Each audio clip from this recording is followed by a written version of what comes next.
Hello friends, welcome back to our channel MRS.MALASUNDAR. இன்னைக்கு இந்த வீடியோவில் ஆட்டு ஈரல் கிரேவி எப்படி பண்ணுறது அப்படிங்கிற ரெசிபியை தான் நான் உங்கள் கூட ஷேர் பண்ணிக்க போகிறேன். இந்த வீடியோ பார்த்தீங்கன்னா சண்டே அன்னைக்கு எடுத்தது.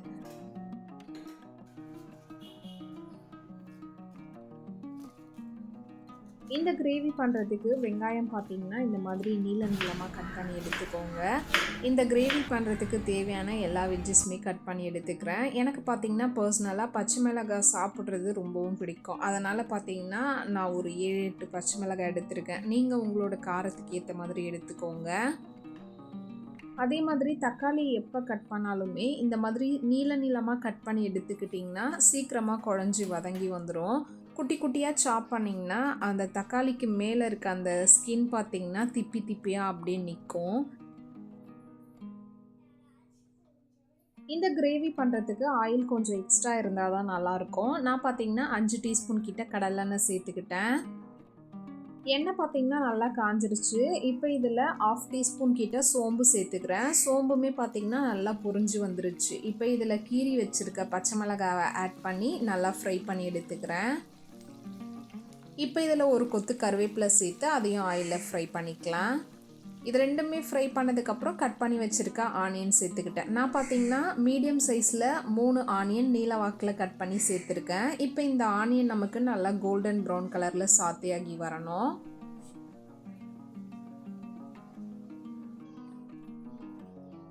வெங்காயம் பார்த்திங்கன்னா நல்லா சாத்தியாயிருச்சு. இப்போ இதில் இஞ்சி பூண்டு பேஸ்ட்டு 1/2 டீஸ்பூன் கிட்ட ஆட் பண்ணியிருக்கேன். அதோட பச்சை வாசனை போகிற அளவுக்கு நல்லா சாத்தே பண்ணிக்கிறேன். வெங்காயம் இஞ்சி பூண்டு பேஸ்ட் இது எல்லாமே பார்த்திங்கன்னா நல்லா சாத்தியாயிருச்சு. காஷ்மீரி மிளகாய்த்தூள் 1/2 டீஸ்பூன் சேர்த்துருக்கேன். 1.5 டீஸ்பூன் குழம்பு மிளகாய்த்தூள், சீரகத்தூள் 1/2 டீஸ்பூன், 1/4 டீஸ்பூன் மஞ்சள் தூள் இது எல்லாமே சேர்த்து நல்லா சாத்தே பண்ணிக்கலாம். மசாலாஸ் அடி பிடிக்காமல் இருக்கிறதுக்காக கொஞ்சமாக தண்ணி ஆட் பண்ணி நல்லா சாத்தே பண்ணிக்கிறேன். இதில் காஷ்மீரி மிளகாய்த்தூள் ஆட் பண்ணியிருக்கேன் 1/2 டீஸ்பூன். அது பார்த்திங்கன்னா கலருக்காக மட்டும்தான். இப்போ மசாலா பார்த்திங்கன்னா நமக்கு நல்லா சாத்தையாகி வந்துருச்சு. இப்போ இதில் கட் பண்ணி வச்சுருக்க தக்காளி சேர்த்துக்கிறேன். தக்காளி பார்த்திங்கன்னா நான் ஒரு 7 தக்காளி கிட்ட ஆட் பண்ணியிருக்கேன். தக்காளி சேர்த்துட்டு நல்லா சாத்தே பண்ணிக்கலாம்.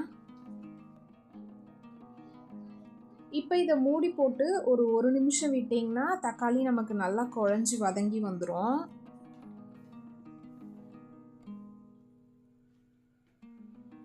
தக்காளி பாருங்கள் நல்லா குழஞ்சி வதங்கி வந்துருச்சு. இப்போ இதில் 1/2 டீஸ்பூன் கிட்ட கரம் மசாலா ஆட் பண்ணிக்கிறேன். கொஞ்சமாக புதினா, கொத்தமல்லி இது ரெண்டையும் சேர்த்து நல்லா சாத்தே பண்ணிக்கலாம். கரம் மசாலா சேர்த்த பிறகு நல்லா சாத்தே பண்ணிவிட்டு மூடி போட்டு ஒரு 1 நிமிஷம் குக் பண்ணிக்கோங்க. நம்ம ஊற்றின எண்ணெய் எல்லாமே பிரிஞ்சு வந்ததுக்கப்புறம் நம்ம இதில் ஈரல் ஆட் பண்ணிக்கலாம். நம்ம ஊற்றின எண்ணெய் எல்லாமே பாருங்கள் நல்லா பிரிஞ்சு வந்திருக்கு. இந்த மாதிரி பிரிஞ்சு வந்தாலே மசாலாஸ் எல்லாமே நல்லா வெந்துருச்சுன்னு அர்த்தம். இப்போ இதில் வாஷ் பண்ணி வச்சுருக்க ஈரலை ஆட் பண்ணிக்கலாம். ஈரல் பார்த்திங்கன்னா மஞ்சள் தூள் போட்டு நல்லா ஒரு 2-3 டைம் வாஷ் பண்ணிவிட்டு அதுக்கப்புறம் ஆட் பண்ணிக்கோங்க, தண்ணி எதுவும் சேர்க்காம. ஈரல் ஆட் பண்ணிவிட்டு தேவையான அளவு கல்லுப்பு சேர்த்துட்டு இப்போ அந்த மசாலாவோட ஈரல் நல்லா மிக்ஸ் ஆகிற மாதிரி மிக்ஸ் பண்ணி விட்டுக்கிறேன். இப்போ இதை மூடி போட்டு ஒரு 1 நிமிஷம் குக் பண்ணிக்கலாம். அந்த ஈரல் எல்லாமே நல்லா சுருண்டு வதங்கி வந்துடும்.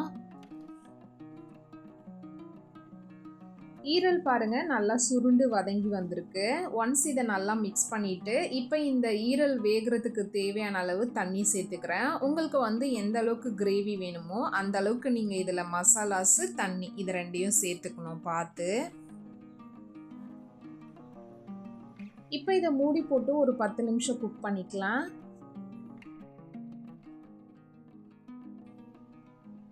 இப்போ ஈரல் பார்த்திங்கன்னா ஒரு 70% கிட்ட குக் ஆயிருச்சு. இந்த ஸ்டேஜில் இதில் ஒரு 4 இன்க்ரீடியண்ட் ஆட் பண்ணணும். ஃபஸ்ட்டாக பார்த்திங்கன்னா பெப்பர் உங்களோட காரத்துக்கு ஏற்ற மாதிரி நீங்கள் சேர்த்துக்கோங்க. நான் 1/2 டீஸ்பூன் கிட்ட பெப்பர் ஆட் பண்ணியிருக்கேன். அதுக்கப்புறம் 1/2 டீஸ்பூன் சாட் மசாலா ஆட் பண்ணியிருக்கேன். கொஞ்சமாக கசூரி மேத்தி இந்த மாதிரி கசக்கி சேர்த்திங்கன்னா நல்லா ஃப்ளேவர்ஃபுல்லாக இருக்கும். கொஞ்சமாக சாப் பண்ண கொத்தமல்லி இது எல்லாமே சேர்த்துட்டு நல்லா மிக்ஸ் பண்ணி விட்டுருங்க. இப்போ இதை மூடி போட்டு ஒரு 5 மினிட்ஸ் குக் பண்ணி எடுத்தோம்னா சூப்பராக வெந்து வந்துடும். ஈரலை வந்து ரொம்ப நேரம் வேக வச்சிங்கனாலும் ஹார்ட் ஆகிடும். அதனால் நீங்கள் ஈரலை வந்து குக் பண்ணும்போது பார்த்து தான் குக் பண்ணணும். இப்போ ஈரல் பார்த்தீங்கன்னா நல்லா வெந்து வந்துருச்சு. அதே சமயத்தில் கிரேவியும் நமக்கு நல்லா திக்காயிருச்சு. ஃபைனலாக இதுக்கு மேலே சாப் பண்ண கொத்தமல்லி ஆட் பண்ணிக்கிறேன். இப்போ இந்த ஆட்டீரல் கிரேவி பார்த்தீங்கன்னா சூப்பராக ரெடி ஆயிடுச்சு. இவ்வளோ தான் ஃப்ரெண்ட்ஸ். கண்டிப்பாக இந்த ரெசிபியை உங்கள் வீட்டில் ட்ரை பண்ணி பாருங்கள். ஃபைனலாக இதில் சாட் மசாலா ஆட் பண்ணுறதுக்கு மறக்காதீங்க. பிகாஸ் அவர் தான் பார்த்தீங்கன்னா இந்த ரெசிபியோட மெயின் ஹீரோவே. சண்டே நைட்டு டின்னருக்கு தான் பார்த்தீங்கன்னா நான் இந்த ஆட்டீரல் கிரேவி ரெடி பண்ணியிருந்தேன் வித் ஒயிட் ரைஸு. ஒயிட் ரைஸோட இந்த ஆட்டீரல் கிரேவியை வச்சு சாப்பிடும்போது டேஸ்ட் வந்து ரொம்பவும் சூப்பராக இருந்தது. நான் பார்த்தீங்கன்னா நல்லா காரமாக தான் வந்து செஞ்சுருந்தேன். பிகாஸ் இந்த ஆட்டீரல் கிரேவியெல்லாம் நல்லா காரமாக ரெடி பண்ணி சாப்பிட்டிங்கன்னா டேஸ்ட் சாப்பிட்றதுக்கு ரொம்பவும் சூப்பராக இருக்கும். கண்டிப்பாக ட்ரை பண்ணி பாருங்கள். இதோட நெக்ஸ்ட் விலாகில் பார்க்கலாம். Bye bye.